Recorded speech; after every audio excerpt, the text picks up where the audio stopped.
programa recebe um dos grandes nomes do jornalismo e da comunicação brasileira. Repórter, cineasta, apresentador, escritor, poeta, um contador de histórias que transformou o ato de ouvir e perguntar em arte. Ele já viveu o mundo em coberturas marcantes, atravessou diferentes formatos na TV, conduziu entrevistas inesquecíveis e segue refletindo sobre o país e o humano com sensibilidade rara. Na conversa de hoje, a ideia é ir além das manchetes, falar sobre o tempo, escolhas e o que significa continuar em busca de sentido depois de tantas histórias contadas. Com vocês, Pedro Bial. Ai, que apresentação. Assim, eu fico já começo afogueado. Ai, Pedro, fiquei Muito tão obrigado, feliz querida. Muito de obrigado. você vir. Fiquei mesmo, porque é uma admiração que eu Uhum. tenho por você é muito grande. Eu acho que você realmente é o Ah, grande nome do fico jornalismo. muito feliz por ter sido possível. Agradeço o seu convite. É uma honra para mim. E fiquei mais feliz ainda, porque de tantas histórias que ele conta e tantos livros, tantas coisas que a gente pode conversar por aqui, quando eu vi esse livro. Sabe por quê? Isabel do Vôlei da Vida é o mais recente, né? É Uhum. o mais recente, porque conta uma história que eu participei. Eu vi, nessa época eu era casada com o Luciano do Vale. Você lembra que eu Uau! fui casada com o É Luciano do o Vale? cara diretamente, pois é, diretamente responsável por toda essa história. Ele Eu foi vi o um dos começo de lances tudo. geniais do seu ex, não, né? Do seu eterno marido, Porque a gente né? virou grandes amigos Sim, depois. sei. E essa época eu acompanhei muito bem, né, o começo da 1982, você estava isso. com ele? Eu casei em 82. Então, foi o ano do Mundialito, que foi a grande Exatamente. sacada dele que lançou o vôlei como esporte nacional e Isabel como a musa daquele esporte, coincidindo com aquele tempo de. Ainda era ditadura, mas já era uma Estava ditadura caindo aos começando pedaços, a é. democratização. Ela era uma dessas vozes. E tem uma parte Olha, aqui que ela até fala, né: "Ah, puxa, o jogo vai ser no Ibirapuera, não vai ter ninguém". E é, foi uma época, assim, que os jogadores, para você que não acompanhou essa época, o vôlei foi um boom, né, eles eram artistas, eles não podiam sair nas ruas. Lembra os rapazes, então, é, eram superstar. Renan, E o Luciano era verdade. apaixonado, eu tinha ciúme da Isabel. O Luciano era apaixonado pela Isabel. Mas olha, eu tenho que dizer que ele não era o único. A Isabel era muito atraente, né, sedutora. Ela eh, não figura em nenhuma cartilha de mulher certinha, no entanto, é mais bonita do que qualquer, né, padrão, tão linda, tão forte. E o mais bonito que eu achei foi a forma como você escreveu. Uma carta aberta a ela, né. Então você Hum. colocou muito dessa trajetória aqui que você coloca, eu não sei, você mesmo explica que é difícil você ter um distanciamento, porque você já escreveu outras biografias, mas você Uhum. tem um distanciamento quando você faz parte da história. Você era amigo dela. É. Como foi escrever essa história para Eu você? E da eu forma como você idealizou, uma é. carta aberta. Pois é, eu não idealizei, assim, eu Ah, não? pensei não, eu primeiro, eu fui percebendo, porque você sabe, nós fazemos, né, o nosso trabalho é o mesmo. A gente parte de uma pesquisa, não tem muito como reinventar. Na verdade, é sempre uma reinvenção da Sim. roda, mas seguindo passos muito semelhantes de pesquisar, ouvir as pessoas, organizar aquilo que você apura. Mas tudo me tocava muito, era muito recente, Sim. ainda é E a muito forma como recente foi a morte também é. dela, muito súbita. Uhum. Eu estava vivendo o processo de final de minha mãe morrendo, minha mãe com 100 Ah, anos. puxa, Ela bastante, morreu, hein? ela fez 101 e morreu no dia seguinte. Nossa, Eu estava meio muito em carne viva, vulnerável, tá. assim, e Sensível. é, e aí para contar essa história com uma pretensa neutralidade soaria falso. Aí eu pensei assim: não, vou escrever uma carta aberta no início para tirar isso da frente. Não, o início E foi tornou-se o lindo. livro todo. Uhum. E também fazia sentido porque essa relação pessoal que nós tínhamos, e é uma relação que foi desenvolvida do início da adolescência até o início da idade adulta, a gente foi muito próximo. Na Uhum. idade adulta, cada um foi para um lado, mas de vez em quando. Que é quando se encontrava era aquela coisa, não precisava explicar nada, Sim. olhava nos Como é um bom olhos. amigo. Exatamente. Eh, eu, quando comecei a contar a história dela, eu percebi que eu estava contando a minha história Olha que também, legal. porque são biografias cevadas, assim, no mesmo, para usar, é difícil escapar esse clichê, no mesmo caldo cultural. Tá. E o caldo cultural de um evento extraordinário que foi a chamada República de Ipanema. Foi. Eu Tudo costumo... acontecia em Ipanema. Gente, Os final grandes da... gênios surgiram em Era uma Ipanema. loucura, mas final da década de 50 e a década de 60, aquilo ali, né, simplesmente a bossa nova sair dali, só para dar um exemplo, entre outras coisas. E nós, eu costumo dizer que para a maioria das pessoas, quando se fala em utopia, as pessoas apontam para algum lugar no futuro. Não, a gente foi criado numa utopia do passado. total. Aquela utopia Era uma e mágica. de um Brasil que existiu e deixou de existir. O Brasil que Ipanema propunha. Tem um recorte histórico que Veio foi o golpe, só ali. veio o Quem regime viveu, viveu. militar e foi para outro lado o Brasil. Assim, aquele Brasil morreu. Ótimo que também ficaram coisas. Ficou, por exemplo, a memória da Isabel, essa história. E acho que vários aspectos da cultura brasileira ainda tem um pouco daquela Ipanema. Mas o que havia, entre outras coisas, de extraordinário, era uma convivência muito próxima, íntima e sem preconceitos entre atletas e artistas, esportistas e intelectuais. Que Todo legal. mundo nu na praia mesmo. A praia tá essa coisa democrática, tá todo mundo lá de biquíni, quem é? Não interessa. Então foi esse mundinho que criou a Isabel e a mim, ouvindo conversas muito inteligentes, ouvindo pessoas, aprendendo muito na vida, assim, e curiosos como éramos ambos. Então eu fui escrevendo e fui meio que, puxa, eu vou aproveitar e revisitar e reviver a minha trajetória, o meu caminho. E Então, você conta muito da época, né, que você está isso, falando, falo o de que Ipanema, acontecia. das coisas. Eu falo que nós vimos... Eu não estava ao lado de Isabel nesse momento, mas eu vi a barriga de Leila Diniz. Eu não vi numa foto. ela é Eu vi um bem- dia na praia, É bem... chamou a atenção aquilo ali. Eu sei que a Isabel ia à praia, certamente ela viu também. E a barriga de Leila Diniz rima com a barriga de Isabel jogando certeza. grávida. Com Que certeza. era um escândalo. Como Ela foi bem à assim? frente do tempo, né? Muito, muito. Essa mulher, Isabel, que você retrata, era muito do que as mulheres queriam ser, né? Ela representa muito o que as mulheres queriam ser. Você acha que até hoje ela é essa bandeira? Sim, eu acho que as mulheres queriam ser e não sabiam. Acho que ela lembrou, ela mostrou, ela sugeriu É possível o ser assim? que as mulheres poderiam ser e que não sabiam. Não é exagero nenhum dizer que ela representou para a emancipação feminina Muito. algo que Nara Leão representou, Pioneiro. que A Leila Leila. Diniz representou. E é curioso, nada contra o feminismo, está aí, vivo, na quarta, quinta onda, não sei. Mas elas nem se diziam feministas, elas se Porque tinha o afirmavam... contraponto da família que elas No sempre caso da preservaram. Isabel, então, no caso da Isabel, era um matriarcado a família dela. Mas ela representou... Eu lembrei de uma história que, para mim, é quase trágica, de minha irmã. Eu tenho uma irmã mais velha, 11 anos mais velha que eu, que era uma garota de Ipanema. Era uma mulher linda, uma adolescente linda. E aí... aconteceu um negócio incrível, ela começou a trabalhar. Todo mundo falou, a Irene foi E trabalhar. a gente está falando de um passado Tô recente, falando hein? da década de 60. Tá? Né? Tem É. quase 60 anos. Não, porque tem que avisar que hoje todo mundo... Nossa, como é que era Gente, antes? não estudavam. A mulher assim, Não botava, não chamava estudava? a mulher que ia para a faculdade, para a universidade, está indo lá fazer curso de espera-marido. Lembra disso? Isso, opa. Então. E aí minha irmã começou a trabalhar, mas de repente...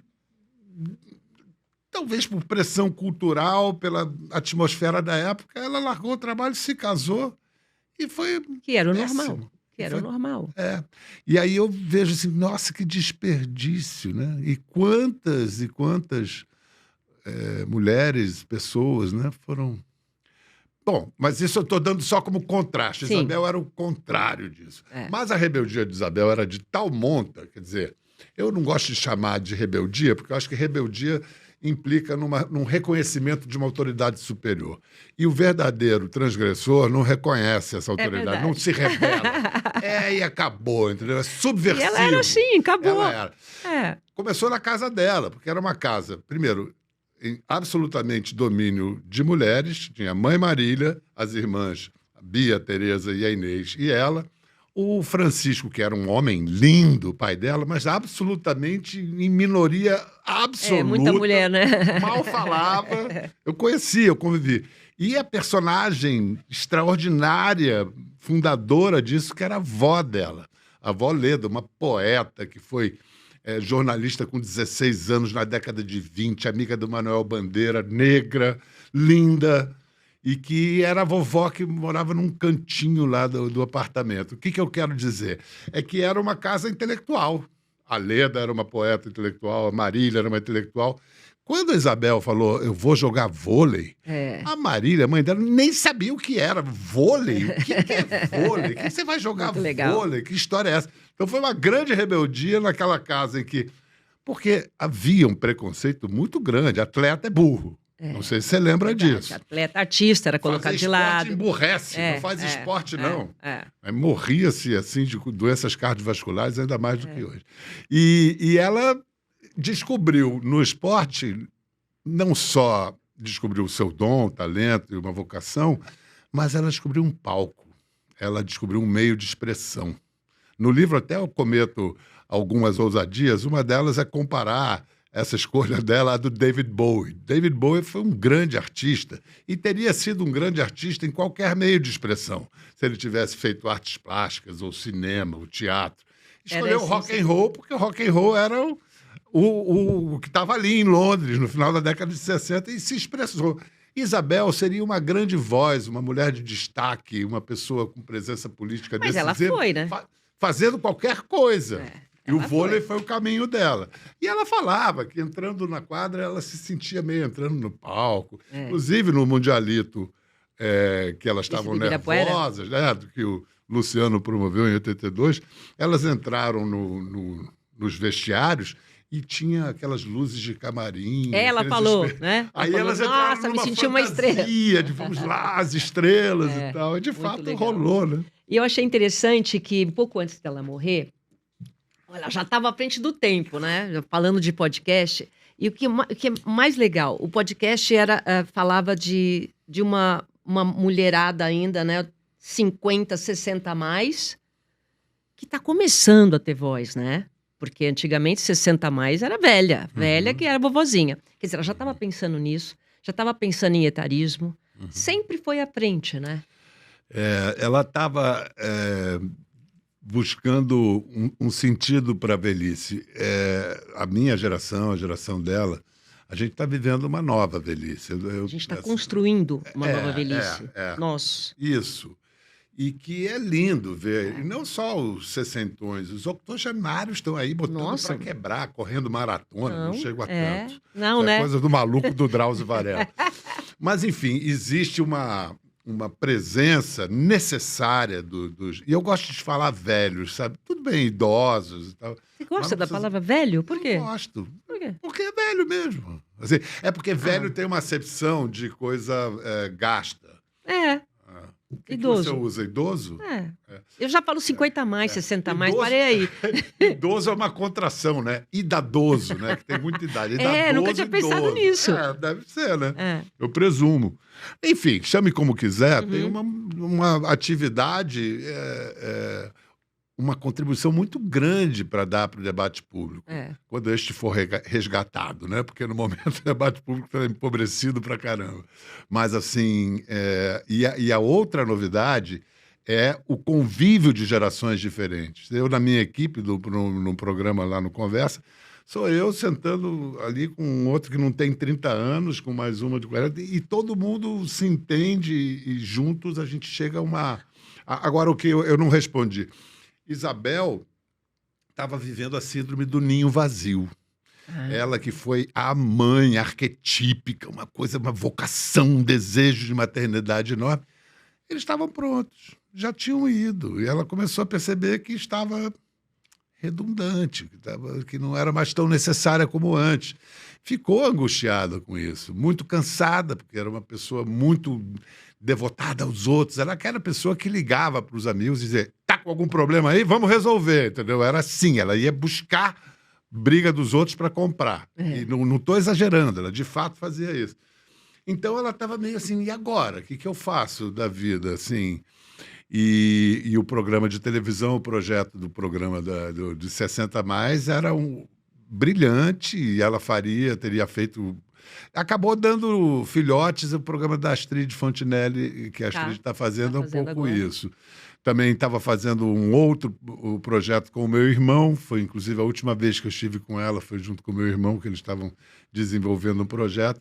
Então, ela era isso, ela é 2 anos mais nova que eu, portanto, ela estaria com 65 agora. Eu falo que essa geração é uma geração, você falou já da época da Ipanema, nós somos privilegiados, né? Porque não sei se vai ter uma geração como a nossa. Você imagina, você que tem filhos, você está agora com o teu filho aí resgatando alguma coisa, não sei. Você está O que que dizendo da você geração pensa? dos, Não, dos hoje octogenários, não, né? a nossa Crescer geração. com Chico Buarque na mamadeira, Caetano É, Veloso, sabe? Gilberto É, Gil. nós somos Eita, é privilegiados uma com isso, loucura, né? né? É. Então, eu acho que. E a gente viu essa era e também acompanha a tecnologia. Você é um homem de tecnologia? Você acompanha tudo isso? Claro, tudo. Assim, eu não sou um craque, mas eu preciso dela para viver, para me entender, para entender o mundo, para me manter meus canais de comunicação com os mais próximos e os mais distantes. Não, a gente vai se virando. É Não porque sou você. exatamente assim, craque nas tecnologias, mas me viro. Depois que a gente aprende, a gente faz, não A é? gente se vira, a gente se vira. A necessidade é a mãe da invenção. É porque você faz parte de uma geração, que é a minha geração também de jornalismo. Eu estou Uhum. falando de tecnologia por causa disso. Porque a gente vem acompanhando aí um jornalismo raiz. Eu falei do Luciano do Vale. Então, aquele começo, quando você realmente fazia as matérias, você ia atrás da notícia, não dava clique nenhum. Você tinha que ir atrás. Uhum. E eu vi, por exemplo, você foi ser correspondente de guerra. Uhum. Eu fico imaginando o que que é. Tudo bem, a É, gente lê lá como correspondente de guerra, mas o é. que é para um jornalista ser um correspondente de guerra? Silvia, Conta para foi mim. uma realização de um sonho infantil. Você tinha sonho de ser Tinha, correspondente de guerra? eu tinha o sonho de ser o Tintim. Ah, sério? É, Explica quem é o Tintim, hein? Tintim, o repórter, criação do grande Hergé, um quadrinista belga, jornalista, que trabalhando num jornal da Bélgica, criou esse personagem inspirado em correspondentes reais do jornal de Bruxelas. E o Tintim, o repórter, viajava pelo mundo para resolver Ai, e tudo que você participar de queria. tramas rocambolescas, aventuras, golpes, revoluções. A diferença é que o Tintin, você nunca viu ele escrevendo uma matéria, né? É, né? Ele vivia tudo, Vivia era um só o herói. lado Tal. bom. E aí, quando eu tinha 10 anos de idade, eu lia o Tintim e meu pai fazia programas de teatro, ele ia numa gráfica, inclusive a gráfica Divina Providência, que é em frente à TV Globo, na Rua Lopes Quintas, no Rio de Janeiro. E eu pedi: pai, faz para mim um cartão, Pedro Bial, repórter. Ai, que Por causa bonitinho. do Tintim, repórter, entendeu? E aí, quando eu virei correspondente, aquela era meio a minha vida. Eu não passava mais tempo fora de casa do que em casa, era baseado em Londres, e com muitas aventuras, e correndo riscos, e vivendo grandes, testemunhando momentos extraordinários da história. Dei sorte de ser correspondente no momento em que o século XX acabou e caiu no meu colo como repórter. Então, vivi A aquilo queda do tudo muro, que intensamente. você não estava lá Não mais, que estava, foi mas essa teve, época mas teve a unificação alemã, das teve Alemanhas. a guerra do Golfo, teve a União Soviética, que foi extraordinário, o fim da União Soviética, eu estava lá. Enfim, minha velha mãe, que morreu agora com 101 anos, engraçado, porque eu acho que em 91 ela tinha exatamente a idade que eu tenho hoje, 67. E para mim ela era uma velha. Portanto, eu me chamo de velho e estou certo. Tá. Aí eu, depois de...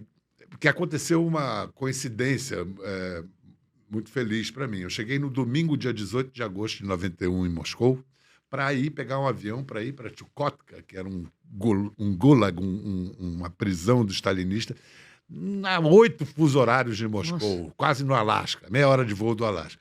Mas no dia seguinte, quando eu acordei, tinha tido um golpe, o Gorbachev tinha desaparecido, foi aquela loucura e eu, enfim, pouco dormi nos dias seguintes, foi a cobertura da minha vida. Liguei para minha mãe depois de uma semana, lá de Moscou ainda, falei... E não era tão fácil ligar naquele Não tempo. era. Consegui, liguei. Mãe, você viu que sorte? Sorte não, meu filho, destino. Destino. Aí, Destino. é isso, o destino me sorriu. Você acredita em destino? Você acha que as coisas estão meio programadas já? A gente está só Não, cumprindo nesse aí? sentido, não. Ou nesse que o sentido. destino... É Ou que você o tem uma destino. missão e a missão te encontra? Não, eu acredito que a gente inventa o nosso destino, a gente cria o nosso destino a partir de trabalho, de desejos, de ambições, sonhos. Não Mas tem acredito coisas que a tenha gente não controla, não. Que acontecem. Aí você fala, puxa... Tem. Principalmente a nós mesmos. Você sabe, ontem eu estava falando uma frase do Schopenhauer. Você pode fazer tudo o que você quiser. Você só não pode escolher o que você quer. Não, né? Algo escolhe por Alguma nós. coisa... isso eu acho. O inconsciente nos conduz. Eu sempre relutei a essa ideia do autocontrole, porque é melhor você estar pronto para Isso eu concordo. vier, né? Sempre pronto. Porque a oportunidade, ela passa. Tem que estar isso, pronto. tem que estar pronto. Você está sempre pronto? Estar pronto é diferente de estar preparado. Ah. Preparado, você fica muito pré-parado, sabe? Você fica pronto, está pronto. Eu estou... Será que eu estava preparada ou pronta para essa entrevista? Você está prontíssima. Para a entrevista. Hã? Não, a boa preparação é aquela que você se prepara e depois joga tudo fora e fica pronto. É que eu não olhei ainda. Exato. Não é? Porque o roteiro de um programa como esse, a gente sabe. Você volta a ele se a conversa não estiver rolando. Se a conversa estiver rolando, você não precisa ir para o roteiro, né? Eu faço isso. Às vezes você dá uma olhadinha lá, que eu fiquei olhando. Mas eu sou muito... sim. E eu sou muito CDF. Você estuda bem? Adoro fazer dever de casa. eu faço. A parte é divertida, Eu né? faço, Uma eu das faço. partes. Tudo é divertido no Não, processo. eu acho que quando você faz, você começa a guardar aquilo, né? Você assiste a entrevista. Por exemplo, teve um trecho que eu achei muito interessante, quando você disse que a primeira entrevista da sua vida, eu preciso que você conte, foi quando você estava lá com seu amigo de infância, Cazuza. Isso. A gente estudava no Colégio Santo Inácio e houve um dever de casa. Nós tínhamos que entrevistar. Não existia, não era usado esse termo celebridade. Tem que entrevistar alguém importante. João Araújo, pai de Cazuza, já trabalhava no show business, em gravadoras. Ainda não era som livre, mas ele já estava no... E ele era amigo de Vinícius. E aí ele pediu para o Vinícius de Moraes receber os meninos. A gente tinha... Já tinha o networking aí, hein? Claro. Networking é networking. Mas quem é a gente sem o mínimo de network?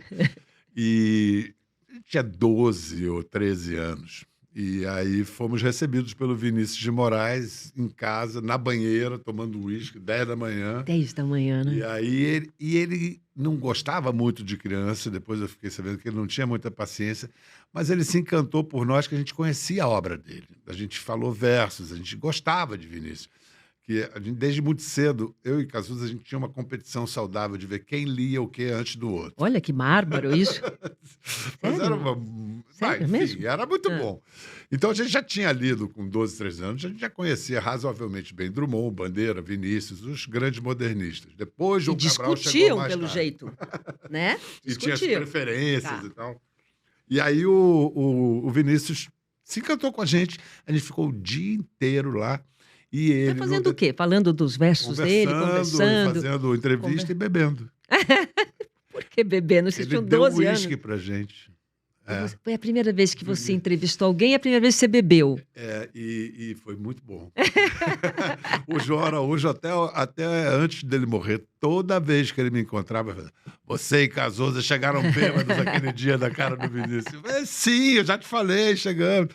Pô, loucura, né? E você manteve isso com o Cazuza? Você manteve essas amizades todas? Você foi se Um pouco distanciando? parecido com a Isabel, assim, porque Cazuza morreu muito cedo, é É, obsceno morrer com exato. 31, como ele É, morreu, uma loucura. é. Então, assim, esses anos, dos 20 aos 30, são um ano de muita afirmação profissional. A gente, Muita né? intensidade, né? Então, eu É, mergulhei na coisa do é, jornalismo da televisão, eu morava na televisão, eu eu aprendi a também. fazer É, de tudo. Literalmente, não sei se você conhece lá na Globo do Rio, tinha uma padaria que fechou até, que era em Na frente parte agora, século antiga, XX, tá. é. E aí tinha um prédio, eu morava em cima da padaria, era assim, praticamente dentro da televisão. E da Eu mesma fui uma vez forma, com o Luciano do Vale lá, mas faz é, tempo. é. É. E da mesma forma o Cazuza emburacou no rock, na criação, na música. Então a gente se encontrava assim, se esbarrava. Uma vez eu fui fazer, eu estava fazendo em 1900 de 84 para 85, ia acontecer pela primeira vez no festival, uma tal ideia dos Medina aí de fazer um certo Rock Nossa, in o Rio. certo Rock in Rio. E aí me falaram assim, vamos fazer a história do rock brasileiro. E aí eu fui fazer um Globo Repórter sobre a história do rock brasileiro, desde Eduardo Araújo, Erasmo, Rita Lee, tudo, e as novidades. Barão Vermelho. É, E o as novidades da Paralama, época. e Paralamas do Sucesso. Nossa. O Barão estava se apresentando em Santos, ia de Santos sempre fazer um show ali perto e tudo, então eu fui encontrar com o Cazuza para gravar o show, Você foi lá em Santos? com a equipe, com Olha, tudo. E não deu para botar no ar nada da nossa entrevista. por quê? A gente bebeu muito uísque. A gente tava doidaço. E, Sério? assim, filmamos o show foi Sim. legal e Tá. tudo, mas assim, a nossa conversa não ficou exatamente publicável, digamos Você assim. curtiu muito, né, essa época, porque você Curti. tem, assim, o que eu sinto quando eu vejo as suas entrevistas, é que você tem um repertório monstro. Mas esse repertório, diz até que nós estamos bem em relação à IA, né, inteligência artificial. Por quê? Porque a gente tem medo que a inteligência artificial tome conta, né, substitua o humano. Mas nós, os velhos, como você fala, a gente tem um repertório tão grande que a gente consegue saber perguntar para a IA. Uhum. Esse repertório que você tem, e é um repertório também que eu tenho, é de vivência. A gente não aprendeu só lendo, a gente aprendeu vivendo. Tudo isso que você está contando bem, você viveu, Na carne. É. não é? É como a gente aprende, né? Quando a gente vive na carne. Sem dúvida. É, E essa mesma década de 80, que eu sou de 58, então de 78 até os nossos 20 e tantos anos, meus, Cazuza, também é a história da Isabel e também essa história, a Isabel representou na democratização, na redemocratização, algo semelhante ao que foi o rock brasileiro. O que havia? Havia uma censura brutal durante muitos anos e se dizia que os nossos autores e artistas estão com as gavetas cheias de projetos É, censurados. E censurado. quando a censura começou a cair, as gavetas estavam vazias. Isso não existe. Você não fica criando e guardando. Quem veio se embriagar com a liberdade de expressão e botar para quebrar foi o Rock Brasil, foi a garotada, foi Renato Russo, foi Cazuza, foi essa turma. E Isabel, no esporte, precedeu até a própria democracia corintiana. É meio simultânea, mas é mais ela é mais influente do que influenciada pela No democracia sentido corintiana. do que ela pensava, da forma como lidava com Aparecer isso. atletas conscientes de seu poder, de que sua voz poderia ser consequencial, de pensar direito, de não ser aquele atleta limitado a obedecer e balbuciar. Não era só os atletas, o povo brasileiro não sabia falar. Não. Você pega falas, os chamados vox pop, povo fala, né? Do Fantástico da década de 70. Era difícil encontrar alguém na rua que soubesse articular 3, 4 frases. E Você acha hoje, que hoje melhorou? muito, muito. As E pessoas acho que já a estão TV mais Globo, conscientes. a televisão em geral e a TV Globo em particular, Faz esse ajudou papel. muito. A gente aprendeu a falar, aprendeu a pensar.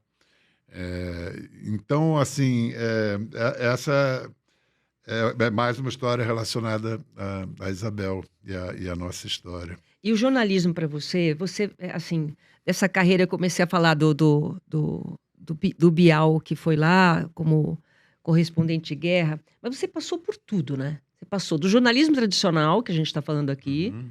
para o entretenimento, você fez o Globo Repórter.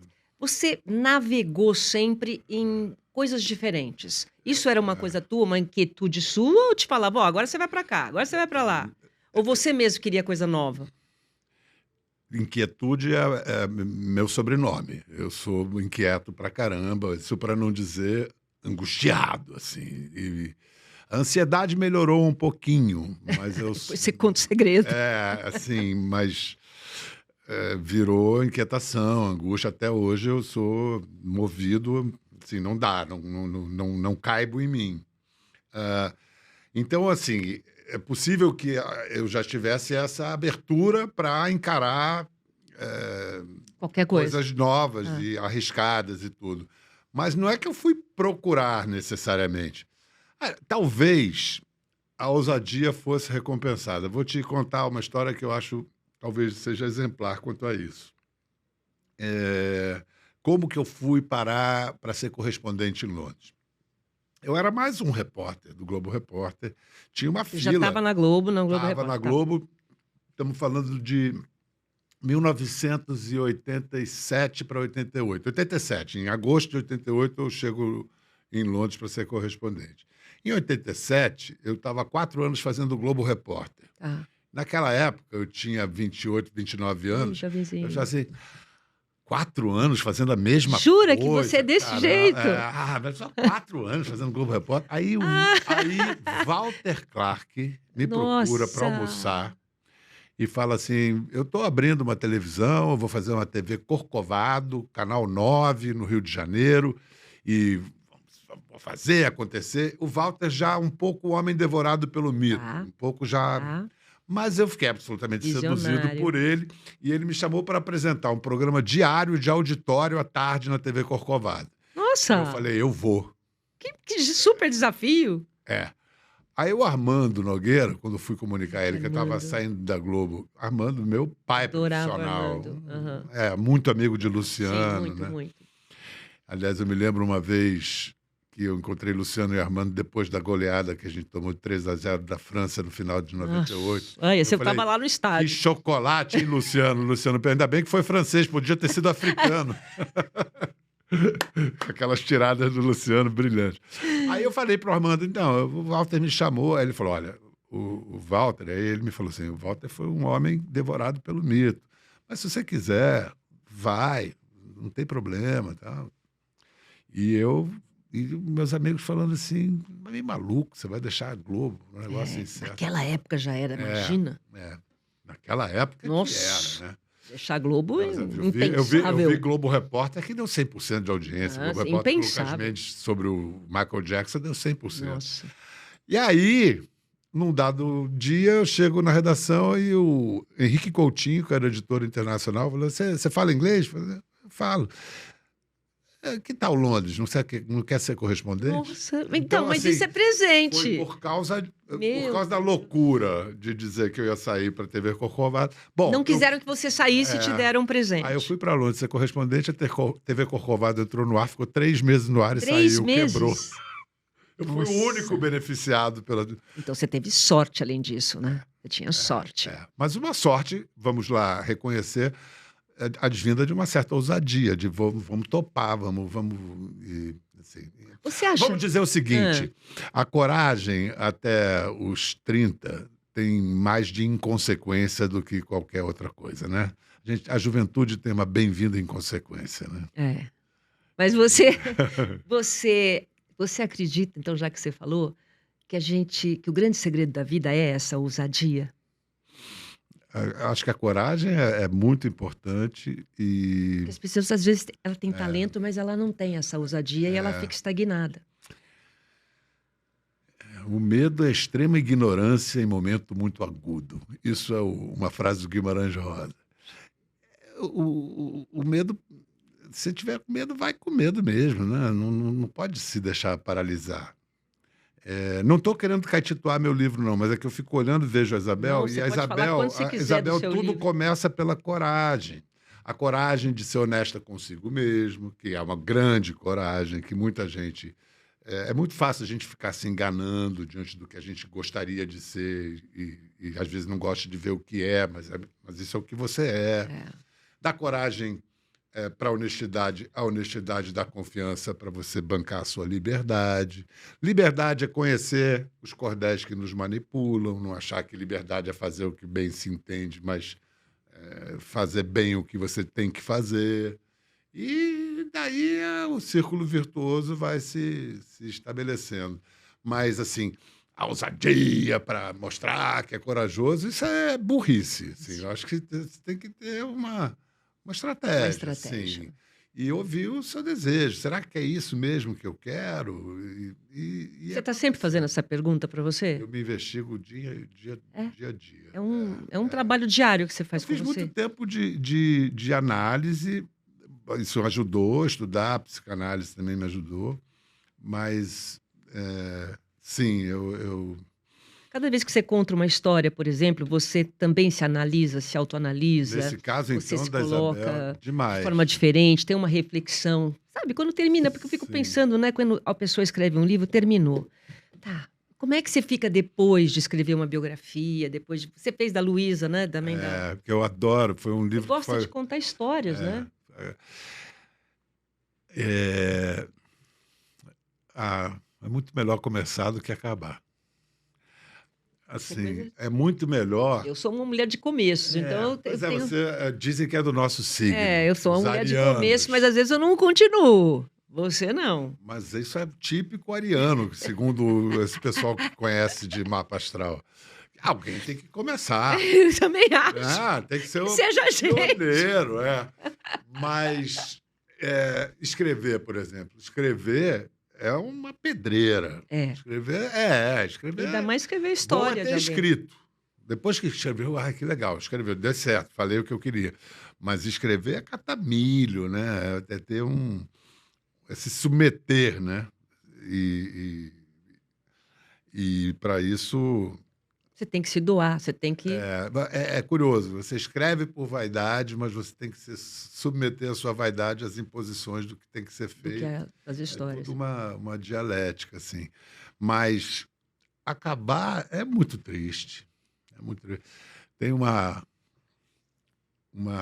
filme daquela trilogia do Pasolini, que é um filme do pintor Giotto, que começa com ele pintando um painel. E quando ele termina o quadro, ele fala assim: terminei. Mas de que Você vale tem. concluir uma obra, ser muito melhor sonhá-la? O melhor da festa é não esperar por ela? Não A é? viagem, preparar a Nossa. viagem, escolher Eu sei o que eu vou viajar hotel. agora no final do ano, já estou Não é? curtindo Essa isso. parte, aliás, às vezes é a melhor. Porque eu levo pé de mala, né? Aquelas chatices e tal. Porque o inesperado na viagem é o mais legal, mas muitas vezes é o mais chato, Ainda mais trabalhoso. você, que viajou bastante. Você, nas suas entrevistas, você sempre, o que eu noto, né, que você sempre instiga a uma reflexão. Você sempre quer tirar o que ninguém vê das pessoas. É isso que te fascina quando você prepara uma entrevista? Eu acho que é o que você começou falando, buscar algum sentido. Acho que a provocação é buscando... Vem cá, mas isso... por que isso? O que veio antes e para onde vai depois? É uma reflexão, mas em busca de sentido. Porque, a rigor, nada tem sentido, né? Não? Não sei, não fala isso pra mim. Tem que Não, ter algum acho que sentido as o sentido da coisas. vida é passar o gene adiante. A gente vem aqui, como fato biológico, nós estamos aqui para passar os genes adiante. E não vejo nenhum... não quero soar assim, depressivo, Não é isso. mas assim, não consigo encontrar um sentido assim, mas eu atribuo sentido, invento sentidos. E você está sempre se renovando e sempre...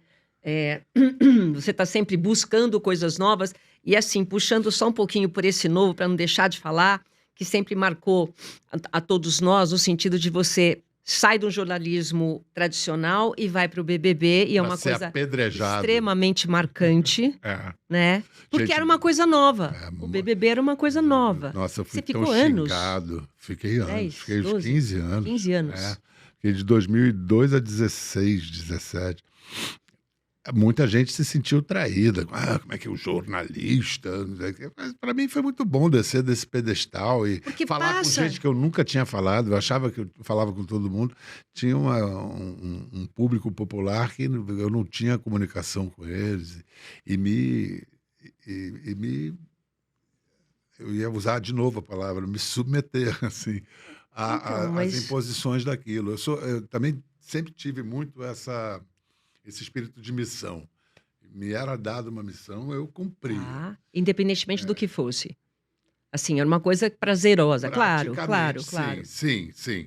Não, e aquilo era muito fascinante. Eu não entendi no início o Big Brother. Eu só fui entender que eu estava vivendo um fenômeno da história da televisão no 5, que foi o É? que o Jean Willis Tá, venceu tá. e que começou a acontecer umas coisas tipo Copa do Mundo. No É, dia de prova do líder de é, eliminação, as ruas ficavam é, é. vazias, Foi assim, realmente um uma fenômeno. coisa meio.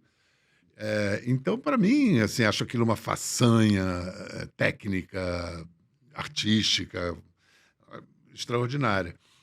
Eu, assim, a rigor, não tinha nada a ver com aquilo no início. E depois eu fui ganhando afinidade, fui me interessando. Foi muito, muito enriquecedor para É, mim, em porque todos os sentidos. eu sou uma pessoa que eu gosto. Mas assim, se tiver um intelectual na mesa e você falar, nossa, você viu quem saiu eliminação? Nossa, mas você assiste Big Brother. Mas ó, até nos Caramba, você olha últimos anos, aí. nos últimos anos, até esse pessoal está confessando que Mas assiste, você que falava que era o assiste. retrato da sociedade. Você ainda acha que a sociedade está representada assim? Hum, Não, né? É não, entretenimento, é uma coisa. retrato. Tá. É um retrato, não é o retrato. E foi ganhando uma profissionalização dos próprios participantes, então mudou um pouco ali o perfil. Mas é um produto extraordinário, uma ideia muito simples, né? Prende todo mundo, sai um por semana, o último a sair ganha. Você até contou numa entrevista como que começou isso.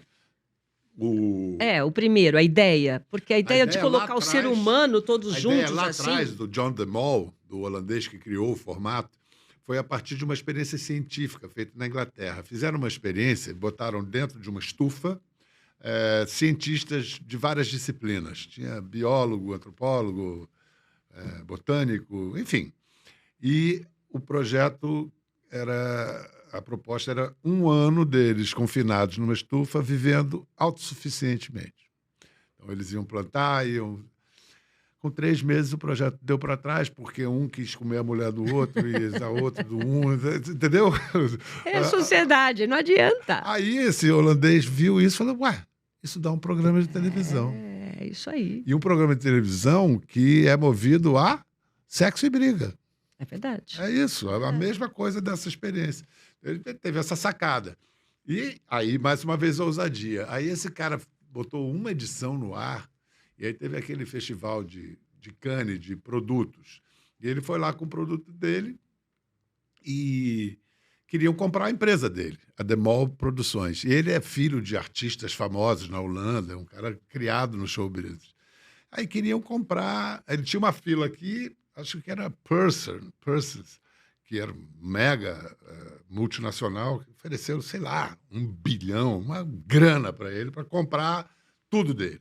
E aqui uma fila com televisões de todo mundo. Televisão lá com Chinchino, de lá para cá, querendo comprar o formato.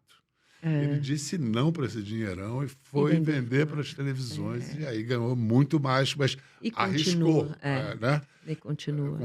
Então, assim, é daí que vem. E quando veio para o Brasil, o Silvio Santos estava negociando os direitos com a Demol, mas roeu a corda e fez a Casa dos Artistas sem pagar os direitos. E foi um Que foi um super sucesso sucesso. estrondoso. Não, eu apresentava o Fantástico naquela época. A gente apanhava no domingo à noite na Casa dos Artistas, feio.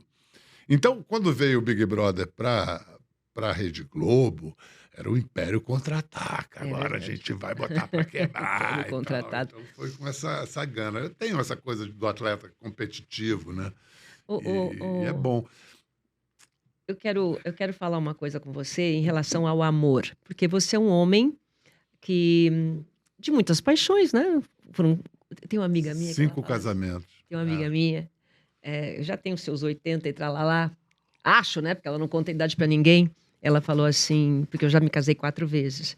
Aí ela falou, eu falei, puxa vida, eu acho uma sacanagem, desculpa, eu ficar sozinha, né? Eu sou uma pessoa interessante. Ah, não. Se acalme, porque no quinto a gente acerta. Ela casou 5 Olha, vezes. Será que é verdade que eu no assino, quinto a gente eu acerta? assino embaixo. Eu estou no quinto, tá ótimo. Mas eu queria que você falasse sobre o amor. O que que é o amor para você? É, eu estou muito encantado, assim, eu tenho compreendido o amor como atenção. É, prestar atenção, dar atenção ao amor. O amor romântico, a paixão, é lindo. É um evento que tem um bocado de biológico, né? É, tem também um tanto de almas, de afinidade. É muito lindo se apaixonar. Mas paixão tem prazo de validade, né? Por aí, uns 2 anos, 3, 4. Quando você tem filho, Vai dando uma aí dá 4, 5 empurrada. anos, porque é o tempo em que o primata precisa ter a presença do pai para ser criado e tal. Aí começa a entrar, na melhor das hipóteses, numa fraternidade. Quando não vira uma coisa ruim, que muitas vezes o casamento vira um É, negócio horroroso. é. Aí você fica bons irmãos, o sexo passa a ter outro lugar, outro tamanho, outra frequência. Mas a atenção é a forma mais rara e nobre de amor. Prestar atenção Outro. no outro. Tá. E aí não precisa ser seu marido, sua mulher, nada. Pode ser qualquer um. Qualquer pessoa que você tenha 10 minutos com ela, que você preste atenção nela, você vai estar dando. É o que ela Isso ela fazia. É o que fazia, ela né? fazia. É, E você vai estar dando tanto amor, e isso é tão transformador, sabe? Se sentir amado. é, Porque não há confiança maior do que a que se ganha quando você se sente amado. é Todo verdade. mundo, né, adoraria ser aceito, ser amado. Não é fácil. A gente nasce no desamparo, né? O ser humano nasce muito desamparado. Então, assim, se eu fosse uma resposta curta para a sua pergunta, o que é o amor, eu não sei. Mas eu procuro, continuo tentando descobrir. Que lindo. E a felicidade, você já encontrou? Momentos, né? Você acha que Momentos. felicidade são momentos felizes? Quando fico feliz, eu não conto nem sobre tortura. Eu tenho uma superstição, né, que É? se eu falar que eu estou feliz, não vou ficar. É, Não, eu sou feliz. Eu sou feliz, mas não é essa felicidade. Tudo bem, tá tudo legal, tô alegre o tempo todo, tá tudo maravilhoso. Não, eu sou feliz porque, pô, tô vivo, tenho oportunidades, tive sorte na minha vida, trabalho, tenho filhos maravilhosos que são o verdade. sentido da vida. E então, assim, sou feliz, sou E o que que é feliz. sucesso para Mas você? eu tenho tendências depressivas. Não. Então, tenho. Então, eu me ligo, fico. Você tem aquele dia que você quer colocar no modo avião? É isso? Não, é químico mesmo. Às vezes Sério? eu caio, assim. Inacreditável. Não, já tive uma vez uma depressão séria, mas, enfim. E sucesso? Você Sucesso, define. sucesso quer dizer alguma coisa que aconteceu, né? Na, na acepção da palavra, sucesso é sucedido. Sucesso é o que aconteceu. Então, assim, sucesso, se você chegar a ele, já é passado. Né? O sucesso, busque saber o que você interpreta, o que você reconhece como sucesso. Não compre a receita de sucesso De alguém. alheia ou da publicidade, ou da propaganda, ou da sociedade como um todo. Um sujeito de sucesso. Sucesso é o sucedido, o que aconteceu. E eu falo muito que esse programa, além da parte de esportes, né, que eu coloco também a comunicação. E é muito de jornalista. Hoje um jornalista precisa ter o quê para ser jornalista, de verdade? A Com mesma tanta coisa, opção. a mesma coisa que todos os jornalistas, através da história, tiveram que ter: discernimento, curiosidade, inquietação, ah, olhos de. O jornalista, uma das primeiras coisas que a gente perde, você sabe disso, é a ingenuidade. Mas não podemos perder a inocência. No sentido de ter olhos limpos para ver a notícia onde ninguém mais vê, onde as pessoas se habituam a algum absurdo, que passam diariamente diante daquilo, e ali é a Padroniza. notícia. É O verdade. absurdo é você se surpreender, a capacidade de se surpreender com as coisas. Isso é fundamental na nossa Você, com profissão. tantas histórias que você já ouviu, você ainda te surpreende? O que que te surpreende? Sempre o ser humano, né? O ser humano eu acho tudo muito estranho. Eu acho que todo mundo está fingindo assim, uma certa naturalidade diante dos fatos. E eu, não, será que ninguém está vendo que isso é muito absurdo, estranho? A minha motivação para entrar em jornalismo foi isso. Eu achava as coisas muito esquisitas, a realidade muito estranha. Ninguém tá vendo, só eu? Cara, todo mundo está fingindo naturalidade, cara. Que situação louca. Então, assim, essa estranheza eu levo comigo, assim. E é bom, uma sensação de ver as coisas pela primeira vez, né? Ah, escrever sobre a Isabel também fala sobre permanência, né? Sobre o que fica. O que que você acredita que fica de uma vida bem vivida?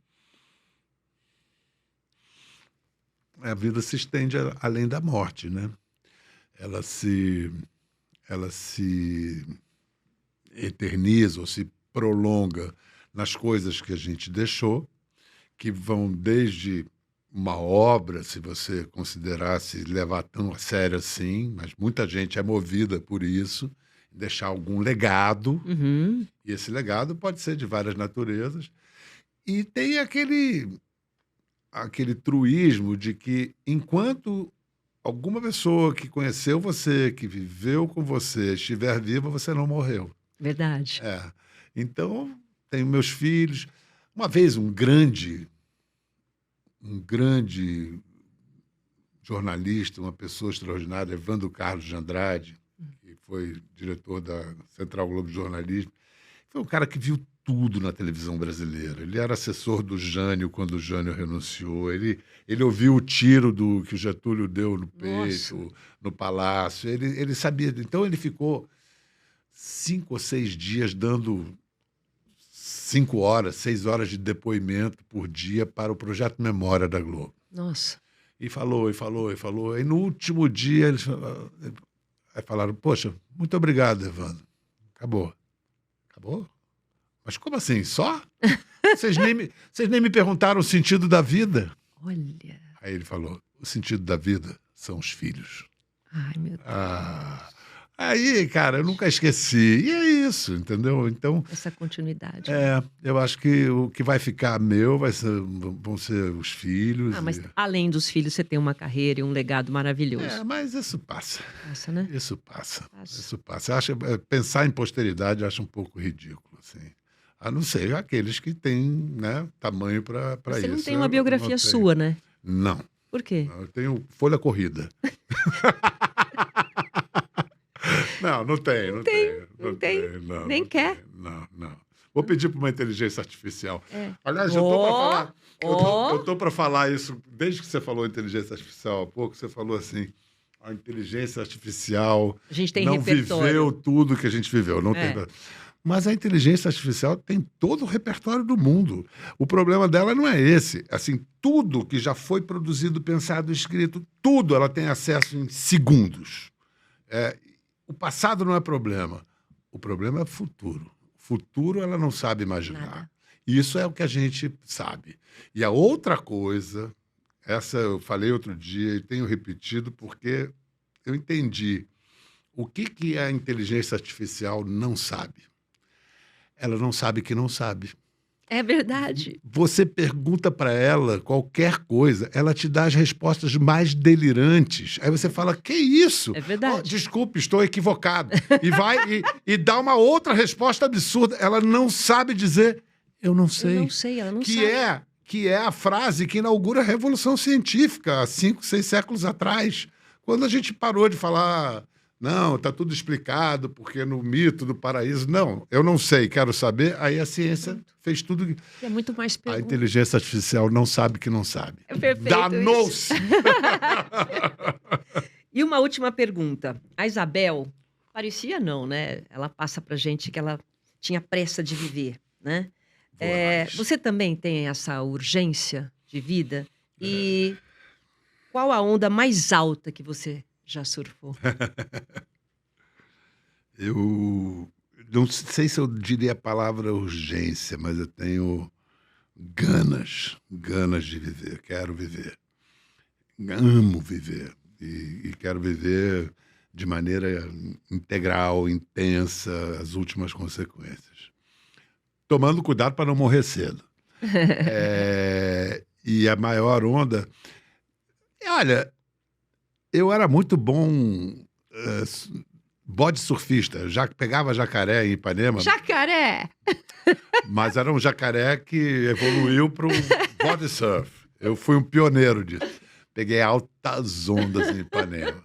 Altas ondas. Olha, não estou me gabando, não. Você pode perguntar.